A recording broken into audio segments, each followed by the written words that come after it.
Aujourd'hui, c'est les résultats du CELSA. Il est 18h. On a reçu un mail à 16h que je n'ai pas encore regardé. Pour la petite histoire, en fait, normalement, les résultats, c'est censé être le 2 mai, ce qui est écrit sur leur site. Et là, on est le 15 mai aujourd'hui. Et du coup, le 2 mai, donc il y a 2 semaines, pour moi, c'est bon, genre on allait avoir les résultats et tout. Et j'avais trop hâte parce que je pouvais savoir si j'abandonnais ou si je continuais à lire des trucs de com et tout. Et donc, mais je stressais trop parce que le CELSA, c'est mon plan A. Mon année a été assez lamentable niveau résultats. Ça a été un petit peu un échec dans tous les domaines. J'étais trop stressée, donc je pleurais de stress en fait. Et là, j'ouvre mon adresse mail, j'ai pas de mail. Donc j'envoie un message dans notre groupe avec mes copines qui préparent le CELSA aussi. Et elles me disent non, en fait, c'est le 15 mai, c'est indiqué dans un PDF au fin fond de leur site. Alors que la date qui est écrite, j'avais vérifié 6 fois, il y avait bien écrit le 2 mai à 16h. Et donc après, je faisais que de pleurer parce que j'aurais préféré qu'on me dise vous n'êtes pas admissible. Parce que là, ça veut dire que je devais encore attendre 2 semaines. Et moi, je veux juste être fixée et savoir est-ce que je continue ou pas. Donc j'ai regardé ça avec vous.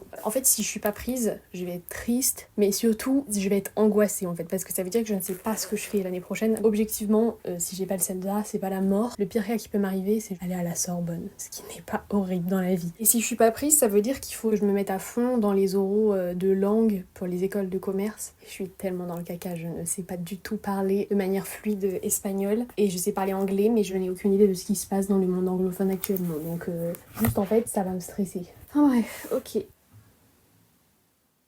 Oh non, je suis pas prise.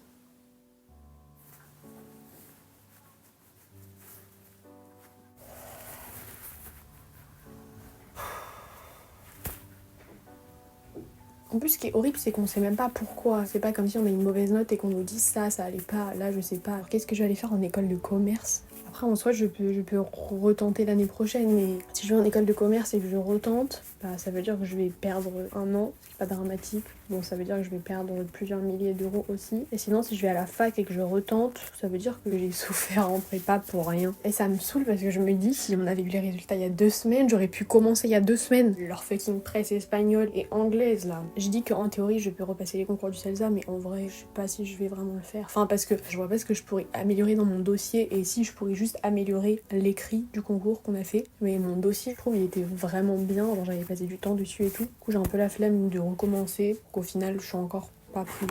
Bon après, si j'essaie pas, c'est sûr que je ne serai jamais prise. Imaginez, je suis même pas prise aux oraux des écoles de commerce. Ce serait vraiment cocasse.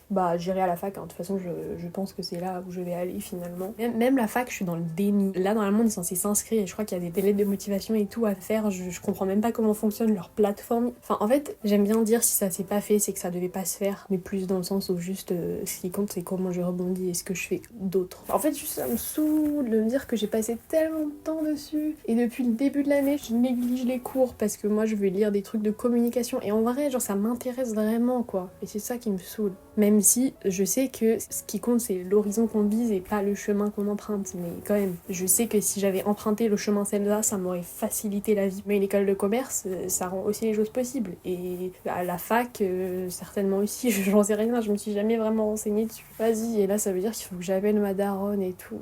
En plus, je me dis par exemple pour mon dossier du CELSA, j'avais dû fournir des bulletins d'hypocagne. Vous connaissez mes bulletins d'hypocagne, ils étaient trop waouh. Là cette année, ils rentrent par terre. Donc à quel moment je vais recandidater avec un dossier pareil ? De toute façon, cette année a été un échec du début à la fin. Donc après, je me dis c'est peut-être encore un élément qui s'ajoute à la longue liste des raisons pour lesquelles il faudrait que j'aille voir un psy. Vous voyez, en début d'année, ma première vidéo sur la rentrée, j'étais en mode oui, je suis stressée depuis mon enfance. Il faudrait que je suive une psychothérapie. Je l'ai toujours pas fait. Voilà. Et du coup, j'ai raté mon année. Peut-être que si demain je sèche parce que je suis en PLS en pleurs dans mon lit, je m'en occuperai. Waouh, il pleut tellement fort et en même temps il y a du soleil.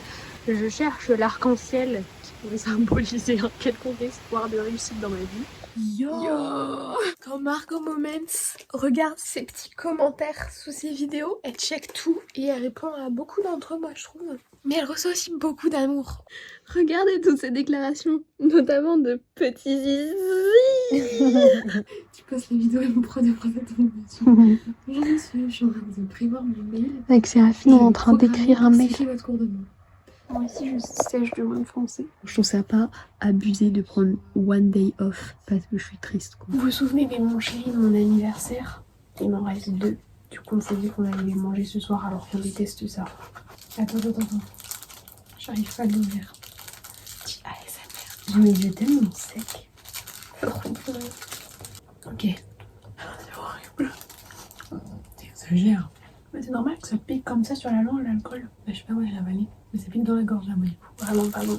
Mais vraiment les chocolats du démon. Ça me fait un peu rire, ce genre d'expérience. Bref, super. Jeudi dernier, je suis pas allée en cours et elle m'a envoyé un mail pour me demander ce que j'avais, la prof. Donc je lui ai expliqué, mais elle savait, elle connaissait un peu mon projet d'orientation. Elle m'a envoyé un mail trop mimi, mais j'ai reçu des mails trop mimi là ces derniers temps.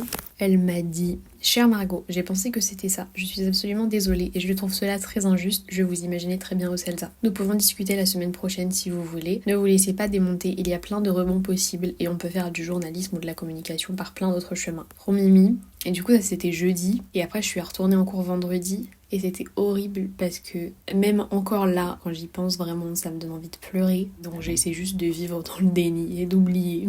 Et donc au sortir de la conférence là de sciences humaines, j'arrive en cours de français et elle était là toute seule. Du coup, genre elle me regarde avec des petits yeux mais trop chou. Elle avait de la peine pour moi. Et je me disais mais non, et pourvu qu'elle vienne pas m'en parler, je vais juste pleurer en fait. Même si ça part d'une bonne intention mais qu'elle veut juste me réconforter. Et du coup, elle vient me voir, elle me dit bon, ça va? J'avais trop envie de pleurer. Et elle me dit vous savez pas ce qui n'est pas allé? Non, j'en ai aucune idée. Et elle essayait de me remonter le moral et j'étais super froide. Donc désolée madame si vous passez par là. Enfin la pauvre quoi. Elle était pas très réceptive parce que si je rentrais vraiment dans son truc de consolation, j'allais juste pleurer et je m'en serais passée. Et sinon les autres mails trop mimi que j'ai reçus, la CPE de mon collège, on a toujours gardé un peu contact, sachant que si vous n'avez pas suivi, mon petit frère a un cancer, il va bien, il est sur la bonne voie de la guérison. Mais bon, ça entraîne évidemment beaucoup de contraintes scolaires, et du coup, bah c'est cette CPE qui chaperonne un peu tout le truc. Ça fait que ces derniers temps, je l'ai eu au téléphone et tout, mais elle est trop chou, je l'adore. Et bref, il y a, je sais pas, peut-être 1 mois et demi, j'étais allée au collège déposer les copies de mon petit frère du brevet blanc, parce qu'il avait dû passer le brevet blanc à la maison, et c'est moi qui l'avais surveillé. Donc on a un petit peu discuté de mon orientation et tout, et donc je lui ai dit oui, j'aimerais bien être prise au CELSA, et donc elle m'avait dit tiens-moi au courant, tu m'envoies un mail. Bah je lui ai envoyé un mail pour lui dire que j'étais pas admissible. Du coup elle m'a envoyé un message trop mimi, elle m'a dit bonsoir Margot, je te remercie de ton message, j'imagine ta déception, il faut un peu de temps pour digérer. Cela n'enlève rien à ta valeur, vraiment. Continue de croire en toi, tu accompliras de belles choses, j'en suis sûre. Il s'agit d'une étape, pas d'une fin. Bon courage pour les temps à venir, avec mes plus chaleureuses pensées, à très bientôt.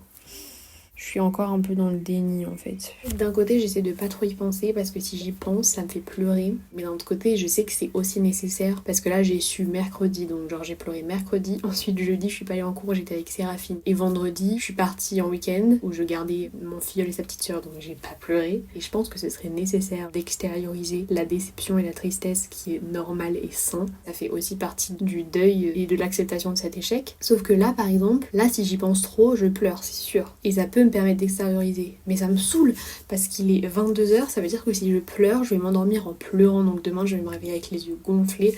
En fait, c'est toute une organisation en fait d'accepter de pleurer, vous voyez. Mais parce qu'on peut pas rester dans le déni toute sa vie. Objectif de la semaine, prendre rendez-vous avec un psy. En fait, depuis ma première vidéo sur la Kine, je dis qu'il faut que j'aille voir un psy parce que je suis très stressée dans la vie. En fait, je m'étais pas rendu compte à quel point c'était problématique. Je sais pas, en fait, j'ai minimisé un peu, mais je crois que vraiment j'ai de l'anxiété. Depuis toujours, j'ai constamment mal au ventre de stress et toujours en relation avec mes études. Donc on comprend que là, je suis un peu à bout dans cette année charnière dans mes études niveau anxiété constante. Je pense que ça explique en grande partie mon mal-être de cette année et l'échec de mon année, en fait. Du coup, objectif, trouver un psy. Ce qui est pas chose facile en fait. J'ai une petite liste là, j'en ai 4 je crois que j'ai retenu, mais il faut que je fasse le pas de prendre rendez-vous. Parce que ça fait peur un peu. Parce que je me dis là, si je prends rendez-vous, j'y vais, il faut que je raconte ma vie. Et tout ça, pour ça se trouve, ne pas matcher avec le psy, du coup je vais devoir en choisir un autre et re-raconter ma vie, et re-pleurer, et re-angoisser. En fait, aller voir un psy participe de mon anxiété, alors que c'est censé résoudre mon anxiété. C'est top. On va vous mettre là et on va se mettre par terre parce qu'il n'y a aucun meilleur lieu pour s'asseoir qu'à même le sol. On est bon là, on est bon? Bonjour à tous. Voilà, la mauvaise nouvelle est officialisée. Aujourd'hui, ça fait à peu près 3 mois et ça va mieux, même si ça n'a pas été un moment de plaisir de regarder ces vidéos, hein, vous vous en doutez. Après, je me dis que ça me désensibilise un peu sur le sujet et que ça fait aussi partie du processus de deuil, on va dire. Parce qu'au début, vraiment, dès qu'on m'en parlait, j'avais tout de suite une boule dans la gorge et tout. Et petit à petit, le fait de le dire à droite à gauche, bah ça fait que on accepte l'échec et qu'on essaie d'en tirer des choses positives parce que, bon, à part des larmes, il s'agirait d'en tirer quelque chose de plus constructif. Donc bon, je vais pas vous spoiler la suite des vidéos, mais comme vous allez le voir, cet échec a été un peu la goutte d'eau qui a fait déborder le vase, car comme vous l'avez vu, mon année de Cagne a été assez difficile psychologiquement. Je me sentais un peu vraiment nulle. Même si, oui, on va me dire, mais les notes, on s'en fiche. C'est une note à un instant T, on note votre travail, on note pas votre personne. Oui, je le sais, et oui, c'est important de le rappeler, mais quand t'as que des mauvaises notes toute l'année, que t'échoues des projets dans lesquels tu mets de ta personne, évidemment on se sent nul, et pas dans le sens où « Ah, là j'ai eu 7 sur 20, donc je vaux un 7 sur 20 ». Non, dans le sens où j'ai essayé de faire bien, et je n'arrive pas à faire ce que j'essaie de faire, donc ça me paraît un peu logique que nos notes aient une incidence sur notre vision de nous-mêmes, même si, oui, en théorie, il faudrait détacher les deux, mais en pratique...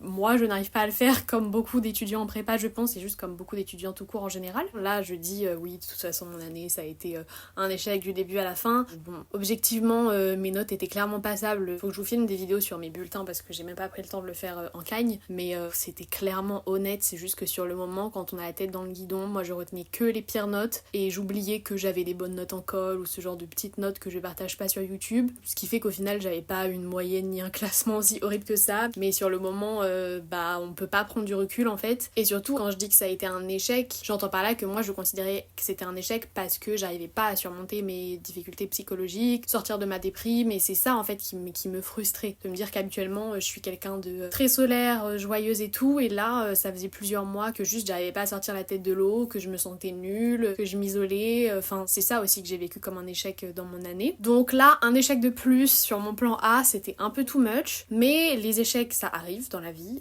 tout le monde en a connu et j'en connaîtrai certainement d'autres. Donc la question maintenant c'est que faire de cet échec, que tirer de cette expérience. Big up à tous les spéphilos qui ont taffé une année sur l'expérience. Donc je vais pas vous spoiler ce que j'ai tiré de cette expérience parce que vous allez pouvoir assister à ma bonne grosse crise existentielle sur les prochaines vidéos à venir, puisqu'en effet cet échec m'a imposé de réenvisager en quelques semaines toute mon orientation et donc mon futur hypothétique. Mais je me dis qu'il vaut mieux avoir ce genre de petite crise existentielle à 21 ans qu'à 45 ans. Donc c'était peut-être un mal pour un bien. Petit update, j'ai vu un psy plusieurs fois. Bon, j'ai été assez prise le mois de juin, donc je sais pas, j'ai peut-être vu 4 fois, je sais plus, et là c'était les vacances. Mais c'était pas si horrible que ça. Si vous avez peur comme moi, c'est pas très agréable la première fois, et après ça va. Juste vous racontez votre vie comme je le fais à ma caméra, mais quelqu'un vous répond quoi. Et on pose un peu des mots sur certains mécanismes et schémas récurrents dans votre vie, même si pour le moment on pose juste un peu des mots et on n'a pas vraiment travaillé dessus. Enfin juste, voilà, juste je raconte ma vie et je suis consciente de tous mes trucs. Après, entre être conscient et savoir mettre en place des choses pour vivre avec, c'est encore un autre travail. Mais bon, on va encore travailler dessus et j'espère que l'année prochaine s'annoncera meilleure sur le plan de la gestion de l'anxiété et du stress en général. La rentrée, ouf! Eh bien, vous le verrez dans les prochaines vidéos. Gros doute en juin. Il a fallu que je fasse un choix entre les différents chemins qui s'offraient à moi, c'est-à-dire la fac, les écoles de commerce ou la cube. Faites vos pronos dans les commentaires si vous voulez. Où vais-je aller? On verra bien. Moi, je le sais, hein, mais je vais pas vous spoiler. Je sais que certains d'entre vous ont hâte et que c'est frustrant d'avoir mes vidéos en décalé, mais dites-vous que vous avez vécu 8 mois de Cagne en genre 2 mois sur YouTube. Vous pouvez encore attendre quelques semaines pour savoir ce que je fais l'année prochaine. En tout cas, on se retrouve très bientôt pour une vidéo plus dynamique, plus joyeuse, plus légère, sur une semaine dans ma vie en prépa, puisque j'ai filmé mes 10 derniers jours de prépa pour vous montrer mon quotidien à l'internat et pour garder ces derniers souvenirs avec tous mes camarades de promo. J'espère qu'elle vous plaira. On se retrouve bientôt pour encore quelques larmes, je vais pas vous le cacher, mais bon, aujourd'hui ça va mieux, hein. Je travaille dessus. En attendant, je vous souhaite une bonne fin d'été. N'oubliez pas de vous hydrater parce que il fait très chaud là, nous 30 degrés prévus en région parisienne aujourd'hui. Un vrai plaisir, et puis je vous dis à très bientôt.